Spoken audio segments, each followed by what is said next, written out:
Welcome again to Tucker Carlson Tonight. I'm Ed Henry, in for Tucker. You're looking at Mar-a-Lago in Palm Beach, Florida, because we're waiting a possible appearance from President-elect Donald Trump that could come later this hour. Earlier, he commented on the economy, as well as his anger at the United Nations over that anti-Israeli resolution. Will the president-elect weigh in more directly on Israel? We'll find out and take you there live as soon as we get more definitive word. In the meantime, Prime Minister Benjamin Netanyahu is not mincing any words, declaring Israelis, quote, do not need to be lectured by President Obama and his cabinet. And now the war of words is growing a little more personal tonight. Netanyahu just posted this to Facebook, a photo of then-Senator Obama wearing a yarmulke and praying at the Western Wall when it helped him politically. The Netanyahu post reading, quote, 2008, presidential candidate Barack Obama at the Western Wall. 2016, UN calls the Western Wall occupied Palestinian territory. Seriously? The post concludes. That post came just after searing remarks from the Prime Minister, blasting a long speech today by U.S. Secretary of State John Kerry.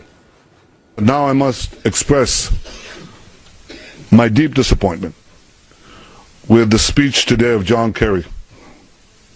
A speech that was almost as unbalanced as the anti-Israel resolution passed at the UN last week. Palestinian rejection of Israel and support for terror are what the nations of the world should focus on if they truly want to advance peace. And I can only express my regret and say that it's a shame that Secretary Kerry does not see this simple truth. United Nations was about preserving the two-state solution. That's what we were standing up for. Israel's future is a Jewish and democratic state, living side by side in peace and security with its neighbors. There are a similar number of Jews and Palestinians living between the Jordan River and the Mediterranean Sea. They have a choice. They can choose to live together in one state, or they can separate into two states. But here is a fundamental reality. If the choice is one state, Israel can either be Jewish or democratic. It cannot be both. And it won't ever really be at peace. Here now live, a key newsmaker, Ambassador Danny Danon, Israel's diplomat at the United Nations. Welcome. We appreciate you coming in during such a busy time. I want to start with that very specific claim by Secretary Kerry. He said if the choice is just one state, Israel can either be Jewish or democratic, not both. What does that mean to you? It's not true. It's not correct. Israel is a Jewish democracy. Today we have more than 1.7 Arab Israelis who are not Jewish, who live in a very strong democracy. So we do not accept that. What we saw now, it was a failed attempt to defend the indefensible. You cannot protect the decision that was made by the administration last Friday when the US actually allowed a one-sided resolution to pass at the UN. So for more than an hour, Secretary Kerry tried to justify what happened at the UN Security Council. I was there in that room. That was a shameful moment because the US is the closest ally of Israel. We work together, we share the same values. And to see the US voting with Venezuela and other countries that they're all against Israel, it was very disappointing. Well, they didn't vote with them, they abstained, but by extension... By abstain, actually, what you said is correct. Because usually the US stand with Israel and applying the veto power. It happened in 2011. It happened in 2014. Without the veto, the US blocked the resolution. And now, when the US abstained, all the rest voted to support the resolution, and it passed. And when you read the resolution, it's so one-sided, saying that we have no legitimate right to the Wailing Wall, to the Jewish quarter of Jerusalem. Yes. This is insulting. Are you planning for the possibility of President Obama potentially pushing more anti-Israeli UN resolutions before he leaves office in 3 weeks? We hope it will not happen, but after last Friday, who knows? Because at the Security Council, people were used to the fact that the US is standing with Israel. Now there's a new environment at the Security Council. Maybe some of the countries will come with new resolutions against Israel, and we don't know what will happen. Okay, we've talked about the Obama side. Let's talk about the Israeli government. Can you say unequivocally tonight that Prime Minister Netanyahu is still in favor of a two-state solution? He said it himself. He's willing to negotiate. But does he mean it? Is it real? When Prime Minister Netanyahu says something, he means it. And he said that he's willing to negotiate everything with President Abbas. He's willing to go to Ramallah, to come to New York, to negotiate. But after the resolution passed at the Security Council, the Palestinians have no reason to come back to the negotiating table, because for them, it's much easier to get whatever they want in the Security Council without negotiating, without condemning terrorism, without stopping the violence. It will be very hard to move forward, and we welcome President-elect Trump's words that he is committed to Israel, and he will continue to work to support Israel. You mentioned President-elect Trump. You have put out a statement saying that you appreciate his unequivocal support. You've said that in recent days. You say it again now. In the Republican platform this summer in Cleveland, then candidate Trump and his aides pulled out language supporting a two-state solution. Since you say you're for a two-state solution, would you condemn that action by Donald Trump? First of all, it's a bipartisan issue. 88 senators asked the president to apply the veto power before the vote on Friday, and he ignored it. So it's not Democratic or Republican. Well, but hold on one second. He's going to be the president of the United States, and in the Republican Party platform, it no longer says that they want a two-state solution. That's counter to what you just said. Prime Minister Netanyahu will come to meet President-elect Trump. They will discuss all the issues, the Iran agreement, the peace process. They will speak about everything, but it's not so simple. When Secretary Kerry speaks for more than an hour about the settlements, what about the Hamas? What about radical Islam? What about terrorism in the Middle East? You saw that he focused only on the issue of the settlement. The settlement are not the real obstacle to peace. I hear this criticism of President Obama that the Obama doctrine has become basically be tougher on your friends like Israel than enemies like Iran and Assad in Syria. Do you agree with that criticism? Well, many ambassadors approached me and asked me what happened. What happened to the relationship between Israel and the U.S.? And we know that the timing is crucial because it is a transition period, and within a few weeks there will be a new administration in the White House. But the relationship between Israel and the U.S. will continue to be strong. It's based on shared values, and I'm optimistic about it. What about how personal this has gotten? I mentioned that Facebook post from the Prime Minister a couple of moments ago, where he's showing Barack Obama as a candidate at the Western Wall and sticking it to him. Let's put it bluntly, and saying that when he basically needed that politically to say he's praying at the Western Wall, it's just the opposite of what happened Friday. It seems like this has gone much further this time, and this has gotten personal.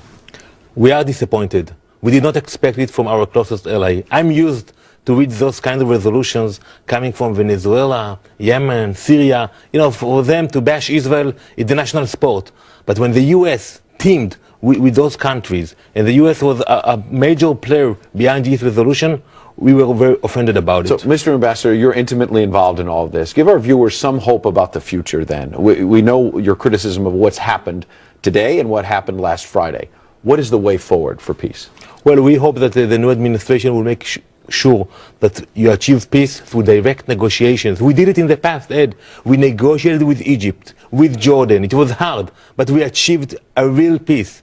And they will tell the Palestinians and to the rest of the world, you cannot impose peace treaty on Israel by passing resolutions at the Security Council. You should call both sides to engage and to have real negotiations. But when you look at President-elect Trump nominating a hardline ambassador to Israel, and Prime Minister Netanyahu appearing to dig in with his comments today, last question, how can you get peace when it looks like the hardliners are digging in their heels? When Prime Minister Menachem Begin was elected in 1977, he was considered to be a hardliner. And people say, what will happen in Israel tomorrow? And look what happened. He was the first leader to achieve peace. But you need a partner. We found Sadat in Egypt as a real partner.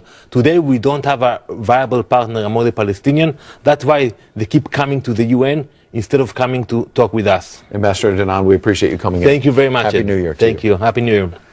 President Obama is also taking some heat from senior Democrats over his relationship with Israel. House Democratic Whip Steny Hoyer released a scathing statement last night demanding Secretary Kerry not even give that speech today. The statement read in part, quote, I urge Secretary Kerry and the administration not to set forth a formula which will inevitably disadvantage Israel in any negotiation. Though we'd like to get beyond all of these statements from official Washington tonight and give you an inside glimpse of what the Israeli people are actually thinking about all of this turmoil. Who better to do that than our ace foreign correspondent, John Huddy, live for us tonight in our Jerusalem bureau. Good evening. Yeah, hey, Ed, good evening to you. You know, like Friday's resolution, UN resolution vote, people here in Jerusalem are disappointed, they're dismayed, but they're not exactly shocked about what was said tonight in Secretary Kerry's speech, based on just the history, the relationship between Israeli Prime Minister Benjamin Netanyahu and Secretary of State Kerry, and specifically President Obama. Some people can understand some of the points, others not so much. And along with Prime Minister Netanyahu, not to get too detailed about the politics, but other Israeli leaders are also firing back at Secretary of State Kerry. One Israeli official told me that while the Middle East burns, Secretary of State Kerry talks about home construction, and another senior Israeli official said that he questions if the Obama administration truly understands what is happening on the ground here. Well, President Obama and, as you heard, Secretary of State Kerry they both said, yes, we do understand what's going on. And Secretary of State Kerry also said tonight that this is a personal thing for him. But as far as if they understand what's happening, that's really been the sentiment that's been expressed to me on the street, you know, people that I know, friends, neighbors, and all of this really, Ed, has been on people's minds, absolutely, at the coffee shops, a place called Aroma here in Jerusalem. That's a kind of a social scene. A lot of people hang out there. At the restaurants along one of the main drags, Emek Rafaim, a busy shopping area also here in Jerusalem. And of course in the settlements, where really the focus, all this focus really has been at this point. That said, Palestinian leaders are also sounding off tonight about the speech and the future of peace talks. Palestinian Authority President Mahmoud Abbas said that Palestinian leadership is ready to resume talks if Israel is willing to freeze all settlement activities, including those in East Jerusalem. The Palestinians also say that they want negotiations to be based on Friday's UN resolution, and Ed, that alone may be a non-starter for Israeli leadership. And really, tonight's speech and the overall Israeli backlash from officials, the word on the street, people talking about it on the street, is, I guess you could say, the climax of several days of fierce political battles, fiery political rhetoric after Friday's UN resolution vote. And there certainly, Ed, was no love lost between Israeli Prime Minister Netanyahu and Secretary of State Kerry. And I'm sure people will be talking about this tomorrow as well. As one official said to me earlier tonight, boy, what a night, huh, John? Ed, back to you. To say the least. And thank you, John Huddy, for cutting through all that rhetoric. We appreciate you staying up now well past 2 a.m. in Jerusalem to give us that live report. If I don't get to talk to you before the weekend, Happy New Year, buddy. You too, Ed. Thank you. Just a short time ago, down at Mar-a-Lago, President-elect Trump made a statement on jobs and the economy. He took a couple of brief questions from the media, though it is a long time since he held a full-blown news conference. Let's go to Peter Ducey, who's live in Palm Beach, Florida, tracking the President-elect's transition to power. Good evening, Peter. Good evening, Ed. All day long, the transition team had been teasing an announcement they said would be positive for American workers. And about 2 hours ago, we found out what it was when the president-elect came out and announced that one really big company is going to bring 5,000 jobs back to the United States, and one smaller company is going to create 3,000 here.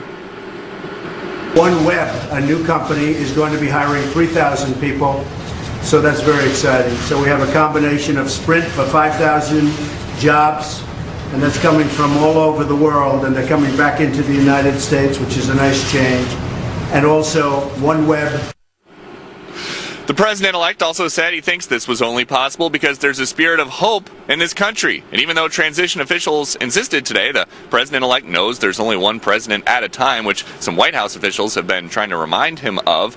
He's making a lot of big news with regard to the economy, because this follows the Boeing and Lockheed Martin negotiations, also at Mar-a-Lago, that seemed to have yielded promises of on-budget Air Force One and F-35 projects. And it also follows the big carrier announcement and the announcement with that Japanese bank CEO to create 50,000 jobs in the States. Today, we also learned that even though the president-elect and the current president have been hypercritical of each other in the press lately, with President Obama saying he would have beaten Mr. Trump in 2016 if that was legal or possible, and Mr. Trump saying that there's no hope anymore in this country and that the president is disrespecting Israel, the two are apparently still talking on the phone a lot, Transition officials told us this morning they've been in regular contact, and they will be for the next few weeks. And Mr. Trump said, when he talked to reporters, that he had a nice conversation with President Obama today. He wouldn't go into details. He said it was general in nature. We also saw something extremely rare in any situation covering a president-elect or a president today.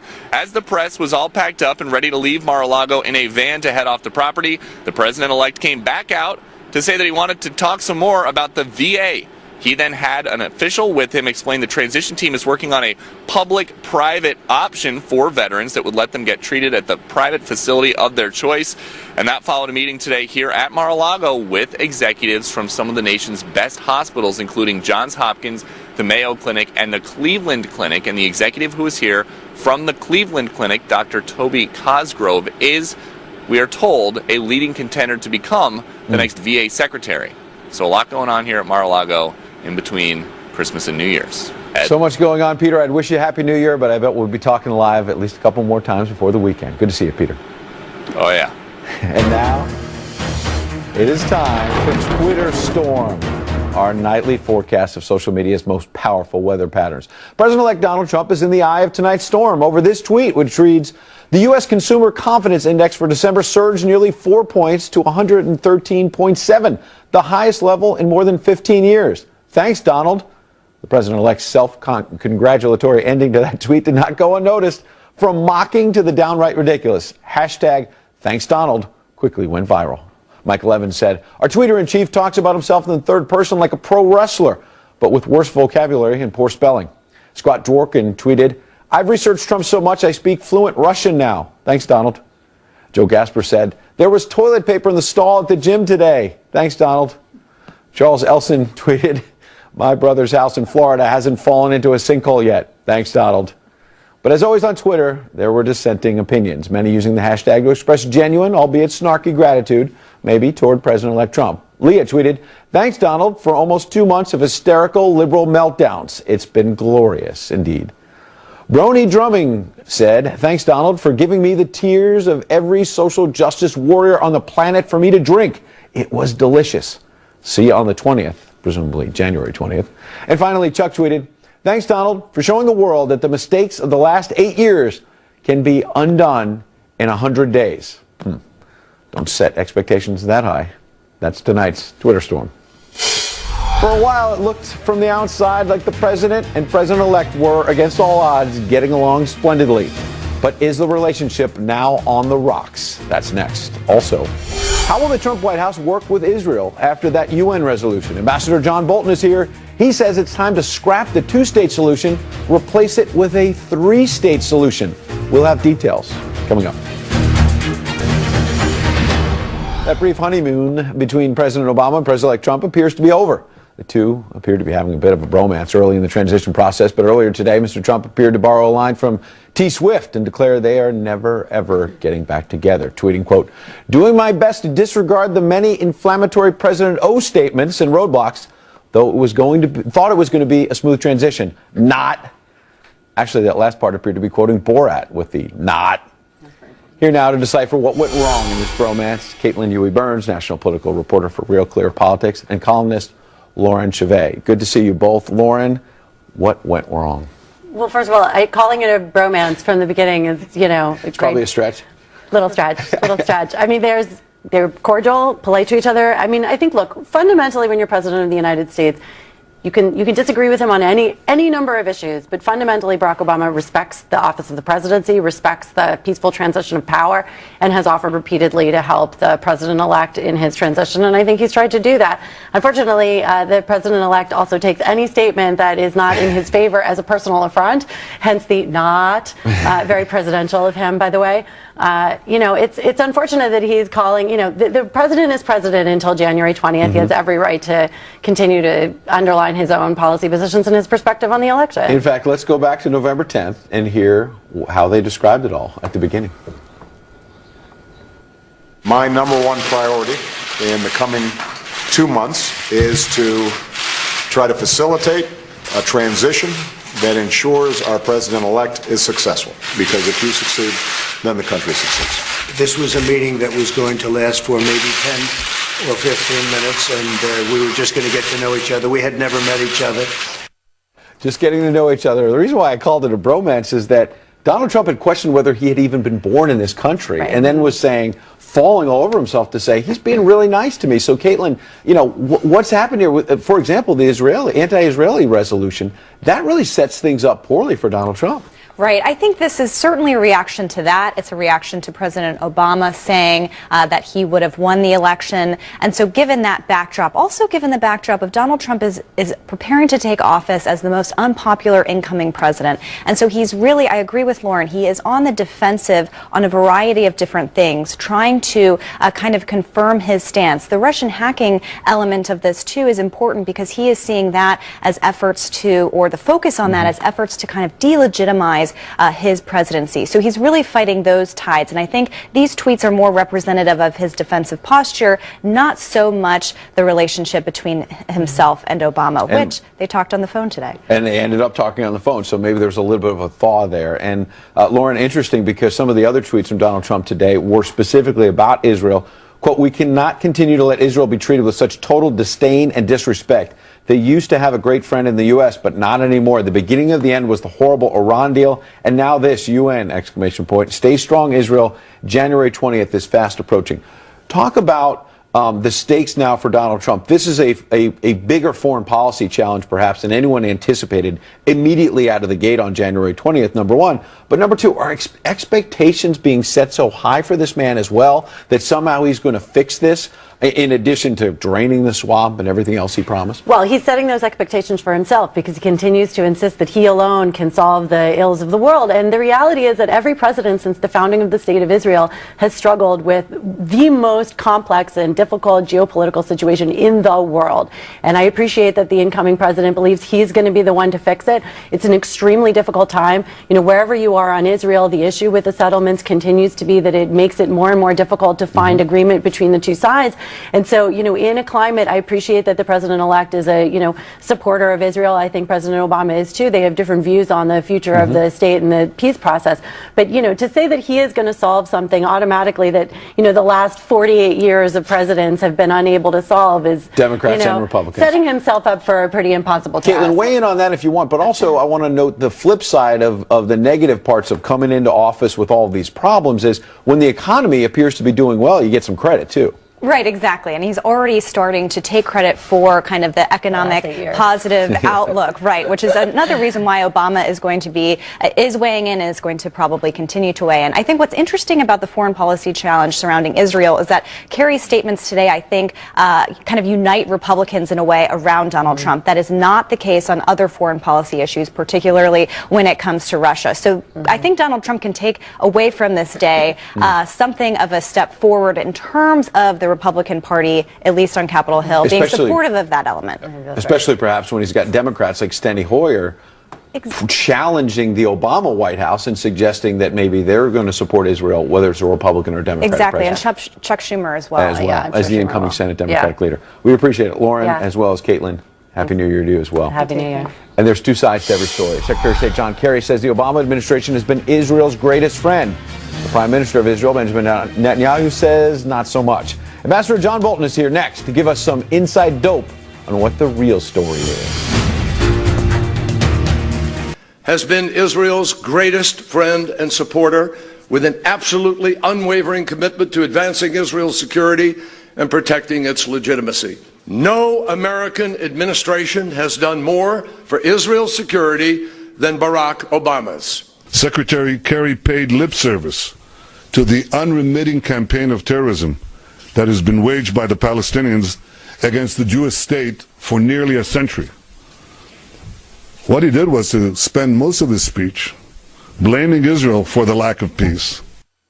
A war of words between Secretary of State John Kerry and Israeli Prime Minister Benjamin Netanyahu. Prime Minister slamming Kerry in a late-night news conference declaring he's looking forward to the day that Donald Trump takes office. Here now is former U.S. Ambassador to the United Nations, John Bolton. Good evening, Ambassador Bolton. And I wonder what you think about the fact that Ambassador Danan from Israel just told us at the top of the show that he's preparing for the possibility that President Obama could come up with another anti-Israeli resolution in the days ahead, in these final 3 weeks.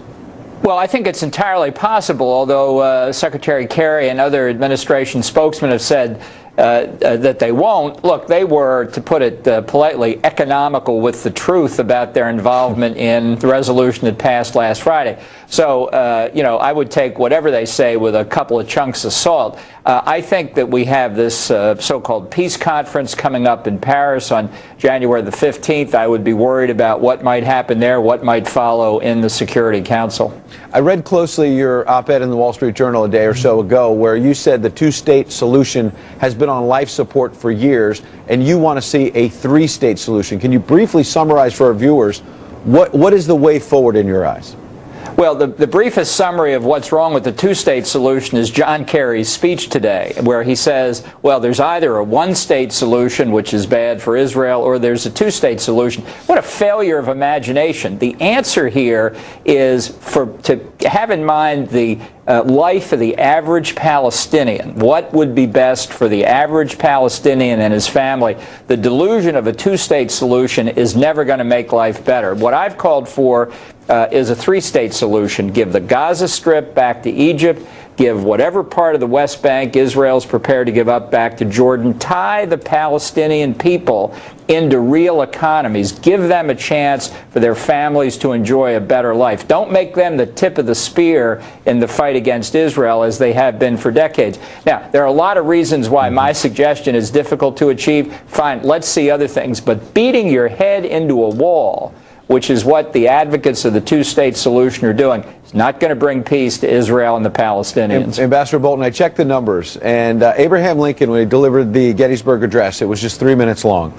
FDR's first inaugural, 20 minutes. Ronald Reagan tear down this wall, 26 minutes. John Kerry went on today for 1 hour and 13 minutes. At the end of that, what is the Obama doctrine in your eyes?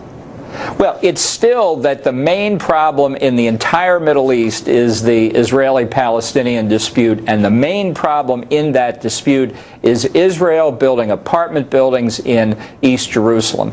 I think it's a simple-minded view of life. I think this speech demonstrated that Secretary Kerry and Barack Obama, and I might say before them Hillary Clinton, were living in a parallel universe. I think this is an extraordinarily difficult problem, but beating your head on the same line without any recognition that it is not realistic, honestly, is driving the parties farther apart. And I think, remarkably, Chuck Schumer today, in response to the Kerry speech, said he feared it encouraged extremists on both sides. Nice work, John Kerry. Ambassador, thank you for your insight tonight. Thank you, Ed. Some top Democrats are also joining the chorus of people criticizing the Obama administration over Israel, while others are rallying around the president by noting it is Prime Minister Netanyahu's push for settlements that is, in their eyes, the biggest threat to peace. Here now is Democratic strategist Julie Radzinski to get the other side. It's great to have you coming in here tonight. Thanks so much. First of all, good to see you. Good to see you. Let's start where Ambassador Bolton left off. I mean, can you acknowledge as a Democrat, here you have hundreds of thousands that have been slaughtered in Syria. Of course. And, no answer there, not just for the Obama administration, but the world community. And yet the UN and the Obama administration are focused on, I believe it's the 20th resolution this year alone, beating up on Israel. Well, first of all, you're absolutely right. I'm shocked. This may be a first that actually I agree with a lot of what Ambassador Bolton said. I think his proposal is an interesting one. I think Egypt and Jordan would run as far as possible from getting the Gaza Strip and the West Bank back into their territories for all the reasons that they don't want anybody dealing with those two territories. But I will also say this. Look, at any relationship, and I said this earlier today, any relationship, whether it's a personal relationship or a foreign policy relationship between states, you cannot want it more than the two parties involved. Right. And right now, neither the Netanyahu government nor, more importantly, his coalition government, the Naftali Bennett's, the Israel Beiteinu, these parties that are very pro-settler parties that have put Bibi Netanyahu in power as part of his coalition, want to stop the settlements and want peace with the Palestinians, nor do the Palestinians want peace with Israelis. And when you have Mahmoud Abbas saying one thing in English, which sounds fairly reasonable, and a very different story in Arabic to his own people, and naming streets after people that they call martyrs, that we call terrorists, it says to me, who is John Kerry at this point, this late in the game, to come out, or any of us, to come out and say to the two parties involved, this is what we would like you to do when neither of the two parties are interested? Very interesting indeed. Now let's switch to domestic politics. I wanted to talk to you about this as well. Harry Reid, the outgoing Senate Democratic leader, had some comments about the bench for Democrats right now, looking ahead to 2020, and basically said that when you go through it, it appears we're going to have an old folks home. We've got Elizabeth Warren, she'll be 71. Biden will be 78. Bernie will be 79. What in the world is going on with the Democratic Party when you have even Harry Reid saying, we don't have a bench? A failure of imagination, because I remember in 2000, I sat around, I was depressed, I was booking trips to Hawaii, thinking, this is Are you doing that again after what I happened? actually booked a trip to Jamaica election night, and I went, and it was great. But I will say this, nobody knew about a little state senator named Barack Obama in Illinois, who nobody thought about. And then in 2004, he came out of the Democratic Convention, gave a speech that electrified the country, and 4 years later was president. So somewhere out there, it doesn't have to be Elizabeth Warren, though it could be, or Bernie Sanders, or Cory Booker, who's just a few years older than I am, in his mid-40s. It could be somebody like a Cory Booker or an Elizabeth Warren, or it could be some little-known state senator, state rep from, I don't know, Oklahoma, Nebraska, somewhere that none of us know about. Almost nobody saw Barack Obama coming, as you say. Trump Almost coming. nobody saw Trump coming as course. well. And frankly, the Republicans don't necessarily have that much of a bench either. But when you win, it covers up a lot of other problems, obviously. And so moving forward, he's the man coming to power. The Republicans had a great bench. They had Marco Rubio, this young dynamic guy, Ted Cruz, this Latino from Texas. On paper, they had a good bench. On paper, Carly Fiorina, all these people, Chris Christie, all these young, vibrant, strong guys. Look who became president, the one that nobody expected, the one who's 70 years old, the one that was never part of any bench discussed 4 years ago or 8 years ago. Politics is a funny thing. Things turn on a dime. You never know who's going to be. Last question. We were just talking about the Israeli and Palestinian peace process and the future of the Democratic Party. Let's fuse those together. Are you worried that Representative Keith Ellison, who's previously defended Louis Farrakhan and some hateful statements, could be the next chairman of the Democratic National Committee? If you're talking about this from a purely Democratic perspective, this is such a nuanced issue. It doesn't lend itself to sound bites. You could be pro-Israeli, as I am. My family lives there. My grandmother lived and died in what is considered a settlement, a part of East Jerusalem called Gilo. So I'm very familiar with this issue. You could be pro-Israeli, passionately so, and oppose settlements. And it doesn't mean that all of a sudden you have to somehow say, if you're not in line with what Bibi Netanyahu's coalition government wants. But what about defending Farrakhan? That's a whole other defending matter. Farrakhan's a different story. And listen, he's repudiated that. I take him at his word. I'm not really comfortable with it, but nevertheless, he says he repudiates it. He repudiates it. We'll see where it goes in the new year. Julie, appreciate you being here. Thanks very much. President Obama just asked Congress to more than double funding for immigrants and refugees. And one congressman warns this could lead to more terror attacks right here in our own backyard. He joins us live next. In his last days in office, President Obama has demanded Congress more than double its spending on, get this, illegal immigrants. That's right. The Obama White House wants $3.9 billion for programs aimed at helping illegals as well as refugees. Republican Texas Congressman Brian Babin calls that program a Trojan horse. The Congressman joins us live from Houston. Good evening, Congressman. I wonder, what's your beef with the spending of the money, and we'll break it down. My beef is that the top priority of us as American elected officials is to keep Americans safe. And we've seen over and over again the refugee program turning into a Trojan horse, not only in Western Europe, as we've seen, but also right here in America. And so when the president wants to double the funding for his Office of Refugee Resettlement and spend more money bringing in more refugees towards the end of his career. He's going to be doing this up till the very last days, hours, and minutes of his president to make as much mischief, to try to keep President-elect Trump from undoing what this president has done in terms of endangering the safety of American citizens. And so President Trump will be at a disadvantage. He's trying to, he's also dismantled our national security entry-exit system to make it more difficult for Mr. Trump to undo these refugees that the president is trying to bring in. And so it's just trying to throw as many roadblocks in the way as he possibly can. So the president... Yeah, let's dig deeper on that then. But in terms of the refugees... You bet. It's a Christmas season. I would assume that at least some of these refugees you're willing to spend some taxpayer money on because you would acknowledge they're not likely terrorists. You want to sort out the good from the bad, obviously. And here on the Christmas season, you do want to help some of those people who are coming over legitimately as refugees. Absolutely, Ed. We want to help those people in safe zones right where they are, near their homelands. We're a compassionate nation. America always has been. We don't want to bring them into the country. Well over 75% of Americans have spoken loud and clear. They do not. The polls show they do not want refugees coming into the United States from these terrorist hotbeds like Syria, Iraq, and Somalia, etc. And so we have a bill to try to stop this. I introduced this bill a year and a half ago. It has to get to the floor. Americans have spoke. They will not tolerate anything other than stopping this program so that we can keep safe and make sure that our children and our citizens are safe. That's our first priority, our highest priority. Congressman, last question. Officials. President-elect Trump, as you mentioned, has talked about extreme vetting. What's the line there? What would your bill do so that we could separate the good from the bad? My bill would pause the program until we could determine exactly what that extreme vetting would consist of. We've seen also recently that the president and his administration have absolutely classified the vetting procedures where we were told in classified briefings earlier that it would take up to 24 months to vet these people, and now we're seeing evidence that it may be as short as a few days. And so we want to make sure that these people coming into our country are safe, that we are not introducing a Trojan horse, and at taxpayer expense, literally setting terrorists up in business in the United States of America. And we want to, and this is exactly what we're going to be doing. And I'm urging President Trump to honor his promises, to undo what this president has done for 8 years, and that is endanger the national security of our country. And that's what my bill is all about. We mentioned the Christmas season in terms of helping the refugees, but also over the Christmas season, people very jumpy about terror right now and making sure the country is safe. We appreciate you weighing in on this tonight.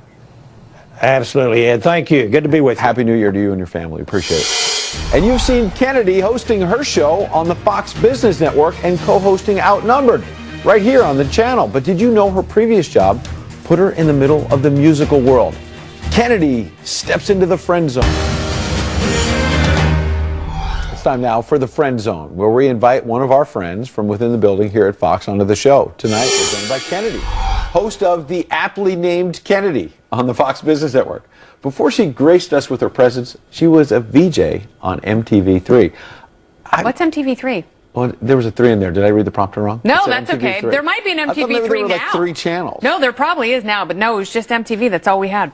I want my MTV. Like the good old days. How cool was that? We had a horse and buggy, and it was fantastic. There was nothing competing with us. It was a completely different era, and it felt very new because at the time we all got email for the first time in 1993, and we felt very technologically advanced. And it enabled you to meet some people like George Michael, Prince, David Bowie, some of these legends who have very recently passed. Yeah, 2016 has been an incredibly tough year for music, especially losing people so young, like Prince and George Michael. David Bowie wasn't even 70 and wrote a beautiful, haunting record before he died. And it's interesting because the nice thing about the digital age is, I don't know if you remember carting all of your cassette tapes on a plane or putting them in a car when you were going somewhere. Kennedy. I'm old enough for 8 tracks. Too. Whoa, Ed, slow down. All right, I don't want to be uncomfortable here.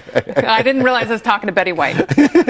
Well, I used to take a box of my cassette tapes to my grandma's house in Indiana every summer, and we've got all this music on our phones and music services like Beats and Spotify and where you can go back and revisit all of their entire catalogs from musicians, and that's what I've been doing with George Michael for the last few days. Right. I want to talk about the transition to Fox, but first I want to, you can weigh in on any one or all 3 of them. Legacy for George Michael, Prince, I mean, amazing legacies they leave behind. No, it's true, and I was saying the other day that I've been listening to George Michael, hearing Adele, and I hear these sweeping vocals and these emotional changes in the songs, and I wonder how directly someone like Adele has been influenced by George Michael, who was obviously influenced by David Bowie and Elton John. and and Elton John and George Michael had that beautiful duet together. Some of George Michael's greatest stuff with duets, the Grammy-winning one that he did with Aretha Franklin. You're doing a duet on New Year's Eve with Jesse Waters. You're going to be co-hosting basically our big New Year's Eve coverage. What's the transition like? And we see Jesse there, and he's crazy, crazy in a good way. Yeah, no, we all love him. that was at the Democratic National Convention. So that was Philadelphia. Jesse and I in Philly. Jesse and I got into some parties at the Correspondents' Dinner in March. Yeah. We walked up to a party where your name had to be on the list to get in, and I knew mine wasn't, but I walked up and she's like, "Your name?" And I said, "Kennedy," and she looked at Jesse and goes, "Anthony Kennedy?" And Jesse said, "Yep." So that's you me. took the Supreme Court Justice's invite? Yeah. But what's the transition to Fox been like for someone who was so deeply into music and now getting into news and politics? I've always been into politics. The two things that I was most passionate about growing up were music and politics. And it's interesting because I've always found a way to kind of blend the two, or at least have a foot in one of those worlds. So, when I was at MTV, it was a very political time. 1992 was when Bill Clinton was elected, and MTV News had a big choose or lose campaign, and you had a lot of people. Is that when you got the boxer briefs question? Yes. It was on MTV, right? That's exactly right. Yeah, in one of those forums that they always kicked me out of the building for, because I was never allowed to be around Bill Clinton or Albert Gore. I don't know why. But you had a lot of musicians who were singing about the time and who were energized by Bill Clinton and his presidency, and then doing talk radio and music radio in LA, sort of a bridge in between. Continue that, and here I have a lot of musicians who come and visit me on the Fox Business Show, which I love. Speaking of energy, you bring so much energy to your show, both shows really, at FBN and FNC. We appreciate you coming in the Friends. Thanks, Ed. Nice to see you hosting. Thank you, Kennedy. Don't forget to watch Kennedy and Jesse Waters as they kick off the countdown to 2017. All the action starts 8 p.m. Eastern right here on the Fox News Channel. Coming up next, you're almost out of time to tell us what you would do if you were king for a day. Tweet me at Ed Henry or email Tucker Carlson tonight at foxnews.com. You might get it in under the wire.